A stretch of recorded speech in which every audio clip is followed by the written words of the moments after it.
Assalamualaikum warahmatullahi wabarakatuh. Yang terhormat dosen pengampu mata kuliah Politik Hukum Ekonomi Syariah, yaitu Bapak Profesor Dr. Fauzan Ali Roshid MSI dan Bapak Lutfi Fahrul Rizal SSYMH. Pada kesempatan kali ini saya akan mereview materi dari pertemuan pertama hingga ketujuh untuk memenuhi tugas ujian tengah semester mata kuliah Politik Hukum Ekonomi Syariah.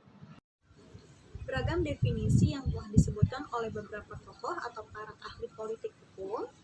Nah, salah satunya bagi saya yang mudah dipahami adalah definisi dari Muhammad Rodi. Muhammad Rodi, politik hukum adalah kebijakan penyelenggaraan negara mendasar, arah, bentuk, dan isi hukum. Dalam hal ini, kebijakan tersebut dapat berkaitan dengan pembentukan hukum, penerapan hukum, dan penegakan hukum itu sendiri. Dapat dikatakan bahwa politik hukum adalah suatu cara untuk mendapatkan kebijakan dan hukum yang akan diharapkan atau dicita-citakan. Adapun ruang lingkup politik hukum yaitu nilai-nilai dan aspirasi. Hal ini berkaitan dengan orang banyak sehingga dibutuhkan aspirasi yang relevan dari berbagai pihak. Dalam kegiatan politik hukum tidak bisa dilakukan oleh satu orang saja, tetapi harus melibatkan orang banyak dari pihak-pihak yang berwenang seperti legislatif dan eksekutif. Begitu pula dengan objek pembahasannya yaitu peraturan perundang-undangan, dan politik hukum tentunya memiliki faktor-faktor yang harus diperhatikan pelaksanaannya apakah sudah sesuai prosedur atau tidak. Politik hukum mempunyai batasan-batasan, yaitu yang pertama, ruang gerak politik hukum suatu negara, yang kedua, politik hukum kekuasaan dan warga negara, yang ketiga, lembaga-lembaga yang berwenang. Politik hukum juga mempunyai hubungan dengan ilmu-ilmu lain, diantaranya yang pertama ilmu hukum. Nah, hubungan politik hukum dengan ilmu hukum yaitu pada tingkatan hukumnya. Yang kedua, yaitu hukum tata negara. Hubungan politik hukum dengan hukum tata negara yaitu pada aspek kewenangan, pembagian, dan pemisahan kekuasaan melalui lembaga yang memiliki kewenangan. Ketiga, hukum administrasi negara. Politik hukum dengan hukum administrasi negara hubungannya yaitu bersifat dinamis. Yang keempat, ilmu politik. Hubungan politik hukum dengan ilmu politik yaitu pada aspek pengetahuan politiknya. Dan yang kelima, ilmu ekonomi. Hubungan politik hukum dengan ilmu ekonomi yaitu berkaitan dengan kesejahteraan umum. Relasi antara politik dan hukum dalam kehidupan berbangsa dan bernegara selalu menarik untuk diperbincangkan karena kedua hal tersebut merupakan dua variabel yang selalu mempengaruhi. Ada berbagai macam argumentasi yang dijelaskan oleh para sarjana hukum menurut John Augustine yang menyatakan bahwa hukum itu tergantung kepada siapa yang memberikan perintah yang terkait dengan kebijakan hukum. Jadi, dalam hal ini yang berperan adalah siapa yang memberikan perintah atau berkuasa dalam pembuatan hukum kepada produk hukum. Jika dibandingkan dengan pendapat menurut Hans Kelsen bahwa tidak ada hubungan antara politik dan hukum, masing-masing berdiri sendiri. Hukum juga merupakan cita-cita yang ideal, sementara menurut Daniel Lev yang mengatakan bahwa hukum itu di bawah subordinasi politik, berarti politiklah yang memegang dan jadi kesimpulannya adalah walaupun politik dan hukum memiliki perbedaan, tetapi keduanya saling terkait dan saling membutuhkan, atau dalam kata lain bisa disebut dengan simbiosis mutualisme, yaitu saling menguntungkan. Sebelum menjelaskan sejarah dan perkembangan politik hukum, terdapat latar belakang kenapa disiplin politik hukum ini muncul. Menurut pendapat Imam Syaukani dan Ahsin Tohari, bahwa latar belakang kehadiran politik hukum ini karena adanya ketidakpuasan para sarjana hukum terhadap kode pendekatan hukum yang selama ini dipakai. Namun, jika dilihat dari aspek kesejahteraan, bahwa kode hukum ini sudah ada sejak zaman kuno hingga zaman modern. Menurut Satjipto Raharjo, bahwa pada abad 19 di Eropa dan Amerika, individu itu merupakan pusat pengaturan hukum dan bidang hukum yang berkembang adalah hukum perdata, meliputi hak kebendaan, kontrak, perbuatan hukum, dan lain-lain. Ketika itu hukum dirasa sudah cukup sebagai hal yang independen dan otonom. Ada pula pendapat lain yang menyebutkan bahwa hukum itu harus memiliki relasi yang kuat dan entitas hukum. Karena jika tidak, maka hukum itu akan tertinggal dan tidak bisa mengikuti perkembangan zaman. Nah, setelah mengetahui latar belakang, sejarah, dan perkembangan politik hukum, sejarah politik hukum juga terbagi menjadi dua, yaitu yang secara implisit dan eksplisit. Yang pertama, secara implisit, pencetusnya adalah Van Apeldoorn. Menurut Imam Shawkani dan Asim Tohari, bahwa tidak ada kepastian mengenai kapan disiplin politik hukum ini muncul pertama kali dan siapa pencetusnya. Van Apeldoorn dalam bukunya yang berjudul Inleiding tot de Studie van het Nederlands Rijk, namun ia tidak menyebut secara implisit politik hukum itu sendiri. Dalam pandangan lain dikatakan bahwa keberadaan politik hukum dapat dilihat pada bagian seni dan keterampilan ketika kegiatan praktik untuk merumuskan kaidah hukum. Yang kedua, secara eksplisit. Sejarah politik hukum berawal dari Supomo pada tahun 1947 dengan bukunya yang berjudul Soal-soal Politik Hukum dan Pembangunan Negara Indonesia. Dalam bukunya tersebut secara tegas dan jelas tercantum istilah politik hukum. Nah, selanjutnya oleh Limairi dan Belefroid dengan bukunya yang berjudul The Rechtspolitik Ius Constitutum menuju Ius Constituendum, lalu dikembangkan oleh Utrecht pada 1961 dan berlanjut oleh generasi baru hingga saat ini. Politik hukum Islam menurut Ibnu Taimiyah adalah as-siyasah asy-syar'iyyah. As-siyasah asy-syar'iyyah merupakan implementasi dari al-maslahah mursalah yang mengatur tentang kesejahteraan manusia dalam hukum yang ketentuan-ketentuannya tidak tercantum dalam syarat. Jadi, dalam pandangan Ibnu Taimiyah, jika hukum dikatakan sebagai suatu yang independen dan otonom, maka hal itu tidak berlaku. Dengan demikian, hukum harus bisa mengimbangi dinamika dan politik hukum Islam sebagai perluasan penguasa untuk merealisasikan kemaslahatan manusia itu sendiri selama hal tersebut tidak bertentangan dengan dasar-dasar agama. Dalam politik Islam ada integrasi yang berarti bahwa antar politik dan hukum tidak bisa dipisahkan. Keduanya saling bersinambungan dan saling membutuhkan satu sama lain. Ada juga yang mengatakan bahwa politik tanpa hukum adalah kelaliman dan hukum tanpa politik hanya angan-angan semata. Dengan demikian, hukum antar agama dan negara tidak bisa dipisahkan. Dalam istilah tadrij atau pembaruan Islam atau reformasi hukum. Tadrij ini merupakan salah satu metode yang digunakan dalam Islam untuk melakukan pembaharuan hukum Islam, yang mana hukum tersebut harus mengikuti perkembangan zaman. Ada beberapa pemikiran yang dikemukakan oleh Ibnu Taimiyah berkaitan dengan hukum Islam, yaitu diantaranya yang pertama, kosmopolitanisme, yaitu Islam sebagai kebenaran haruslah menjadi kebaikan bagi seluruh alam atau rahmatan lil alamin, seperti yang terdapat dalam Quran Surat Al-Anbiya ayat 107. Yang kedua yaitu kekhalifahan. Inti dari doktrin yang dikemukakan oleh Ibnu Taimiyah ini yaitu kembali kepada Al-Quran dan hadis dengan jauh-jauh menghindari perbuatan syirik, khurafat, bid'ah, dan pengkultusan. Yang ketiga yaitu institusi negara. Ibnu Taimiyah berpendapat bahwa berkelompok dalam mengelola kapasitas alam merupakan keniscayaan. Beliau sangat menekankan dengan keras bahwa tentang pentingnya institusi dalam pengelolaan masyarakat untuk mencapai keadilan. Yang keempat yaitu kepemimpinan, lebih menekankan pada teokrasi, merupakan amanat dari Tuhan yang harus diemban oleh orang yang dipercaya agar terciptanya beberapa hal seperti adanya keadilan, terlaksana amanat, dan yang menjadi pelindung bagi umatnya. Beberapa prinsip hukum Islam yang dikutip dari buku Juhaya Espraja yaitu yang pertama tauhid dalam satu ketetapan yang sama. Jadi hukum itu harus merujuk dan berasal dari pembuat hukum dan pemilik hukum yang berarti Allah Subhanahu wa Ta'ala. Yang kedua yaitu keadilan. kebijaksanaan penetapan hukum.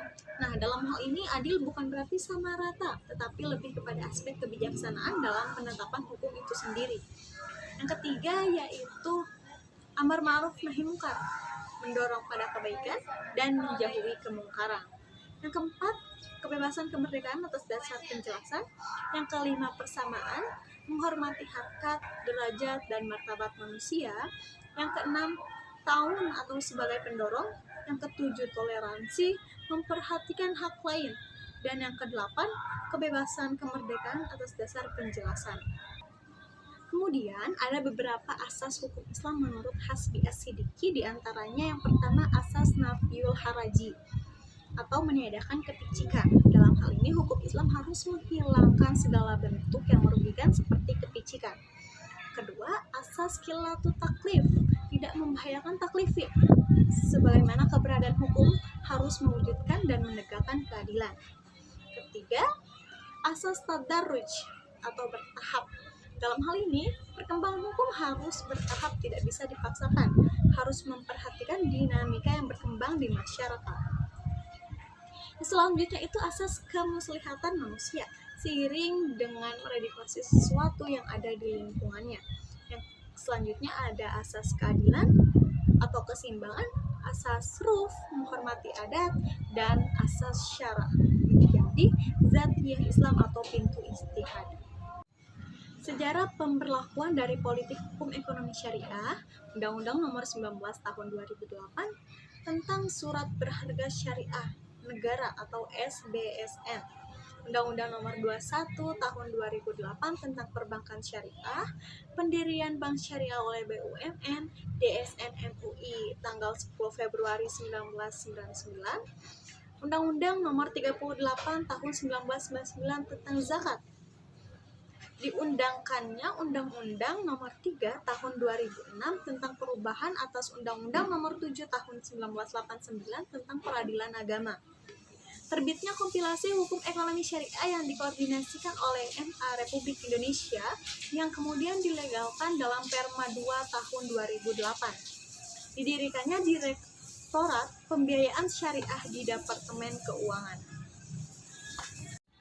Politik hukum ekonomi syariah merupakan proses pembuatan dan pelaksanaan hukum yang dapat menunjukkan sifat dan arah dari sebuah hukum yang dibangun dan ditegakkan.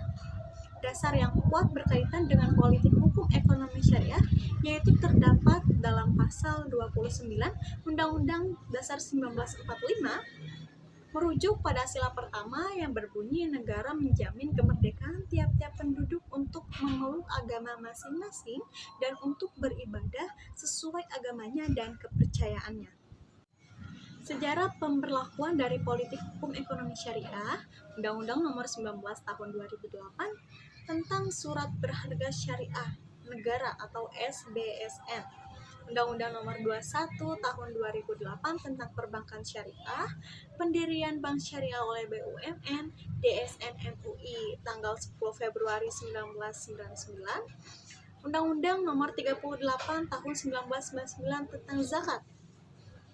Diundangkannya Undang-Undang Nomor 3 Tahun 2006 tentang perubahan atas Undang-Undang Nomor 7 Tahun 1989 tentang peradilan agama.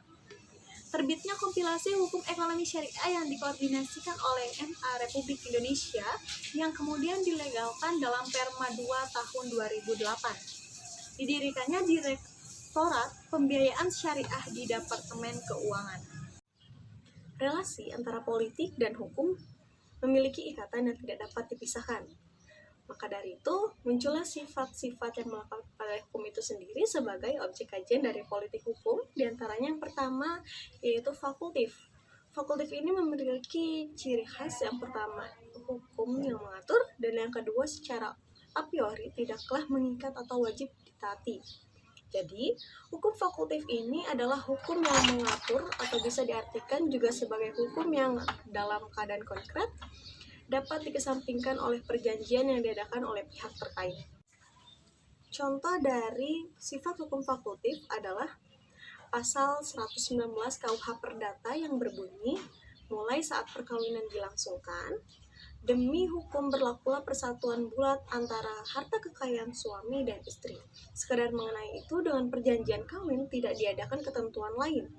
Persatuan ini sepanjang perkawinan tidak boleh ditiadakan atau diubah dengan suatu perjanjian antara suami dan istri. Yang kedua yaitu sifat hukum imperatif yang memiliki ciri khas hukum yang memaksa dan konkret harus ditaati. Jadi, hukum imperatif ini kebalikan dari hukum fakultatif. Hukum imperatif merupakan hukum yang memaksa, harus ditaati, dan mengikat, atau dapat diartikan sebagai hukum yang dalam keadaan konkret harus ditaati atau hukum yang tidak boleh ditinggalkan oleh para pihak. Ketentuan-ketentuan yang memaksa ini berlaku bagi pihak yang bersangkutan maupun hakim, sehingga hukum itu harus diterapkan meskipun para pihak mengatur sendiri hubungan mereka. Contohnya terdapat dalam pasal 913 KUH Perdata yang berbunyi legitim property atau bagian warisan menurut undang-undang ialah bagian dan harta benda yang harus diberikan kepada ahli waris dalam garis lurus menurut undang-undang. Yang terhadapnya orang yang meninggal dunia tidak boleh menetapkan sesuatu baik sebagai hibah antara orang-orang yang masih hidup maupun sebagai wasiat.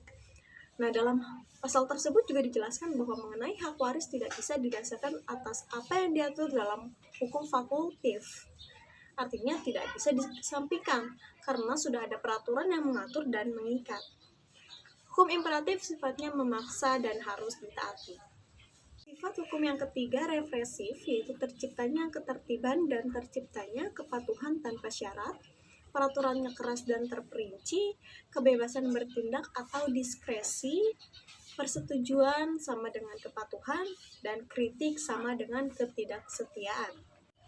Hukum represif sifatnya lebih tegas daripada hukum imperatif. Hukum represif tidak mengenal kompromi dan tidak mengenal kritik.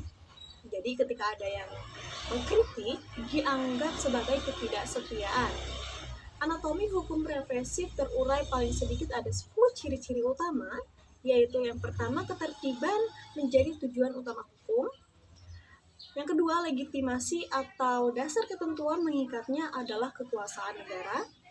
Yang ketiga, yaitu peraturannya terumus secara rinci atau bersifat represif.